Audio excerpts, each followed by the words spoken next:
Ladies and gentlemen, boys and girls, welcome to another exciting episode of Trigger Warning Radio. I am your host, the Kaiju Conservative. Got a special report for you, ladies and gentlemen. I don't often do afternoon broadcasts like this, but I do have some breaking news to tell you about. As of 2:30 p.m. this morning, or this afternoon, rather, in Annapolis, Maryland, outside of the Capital Gazette newsroom, one of the major newspapers in the area, there was a mass shooting event.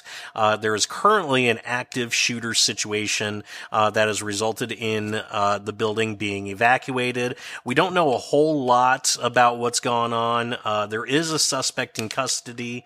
There are apparently multiple fatalities and injuries, although police at the moment are not confirming exactly how many people were injured or who was killed. I saw some reports saying that 4 people were killed and 20 people were injured. I'll give you the information that I've got at the moment. It's not like I said, there's not a whole lot of info, but apparently,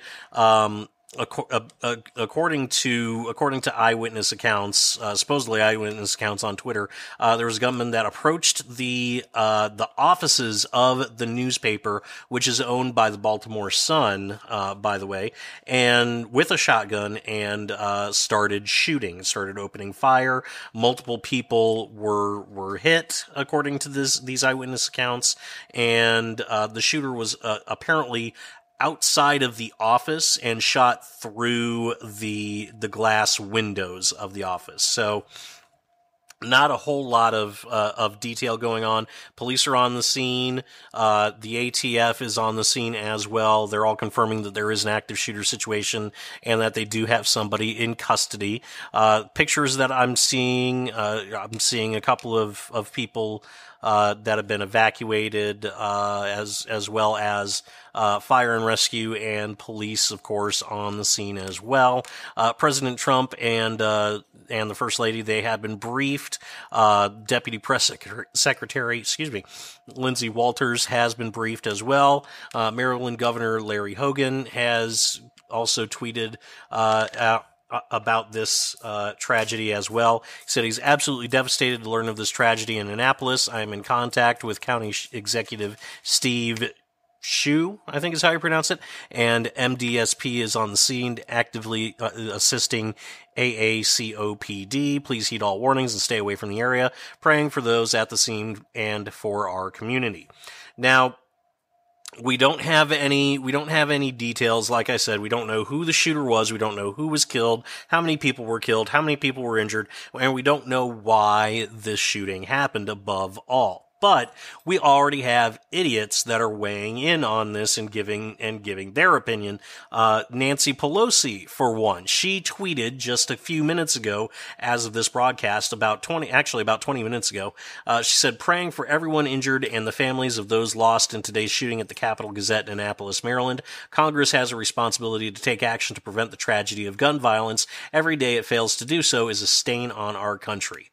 I mean, Jesus Christ. Leave it to a Democrat, leave it to Nancy Pelosi herself to politicize a tragedy as it's happening. It's just more of this gun control nonsense that comes down in real time at this point. I mean, there are people, their bodies still in that building. There are people being evacuated from that building, and here Nancy is. She's calling for gun control yet again, because, I mean, at this point, what else is she going to do? She's pretty much useless for her party. She doesn't even know where she is half the time. And we've got a whole bunch of other people weighing in on this on Twitter as well. We have Mark Joseph Stern on Twitter. He's a Slate writer. He says, the Annapolis shooting is every journalist's worst nightmare. Like many of my colleagues, I have received death threats, and I have no illusions. This could never happen to me. I live in the U.S. The only reason I have not been shot at is nobody has yet decided to shoot me.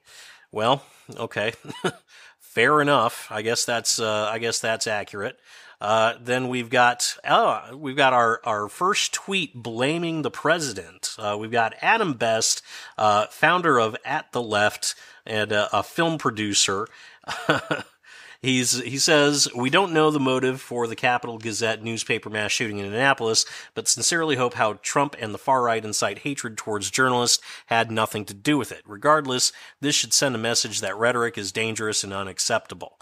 So, folks, I'm going to give you what the narrative is going to be. I'm going to predict the narrative based on this one tweet. The narrative is going to be twofold. Number one, we're going to get the gun control narrative that we always get after a mass shooting. You know, oh, this is so terrible, despite the fact that Baltimore has very, very strict, and Annapolis and Maryland in general have very, very strict gun laws, of course, and have been run by Democrats since time immemorial almost. So we're going to see that little bit of nonsense coming out.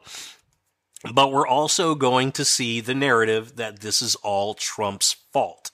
We're going to see people blaming Trump directly, how he's been, dog whistling to his base to come take out journalists. And then we're going to see the indirect blame, like Adam Best saying, well, yeah, it's Trump isn't directly to blame for this. He doesn't have his fingerprints directly on this, but the situation that he's created in the country, attacking journalists and calling everybody fake news, that has created a dangerous situation, and so it's his fault that a shooting like this happened.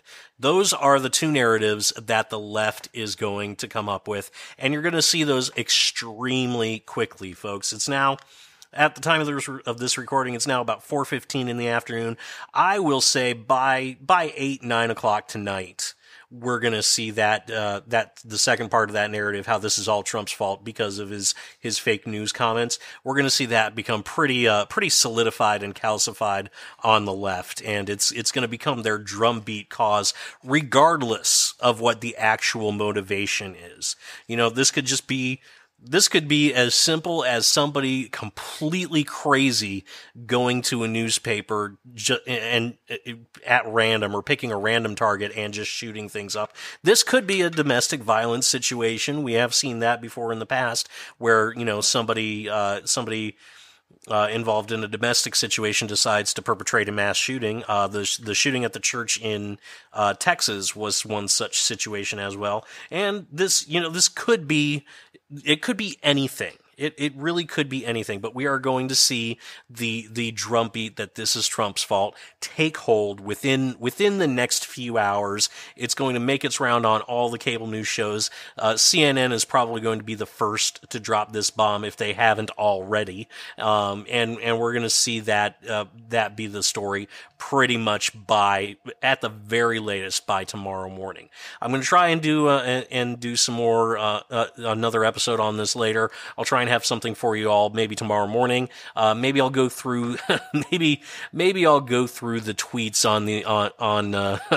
on Twitter blaming Trump for all this and hit you with some more of that. But until then, if you want to stay up to date on a subject like this, go to SpartaReport.com. I'll go ahead and we'll have something going on there. We'll have some updates going on there, as well as the comment section for this video. I'm going to try to keep you abreast in that as well. And thanks for listening, and I will see you all next time.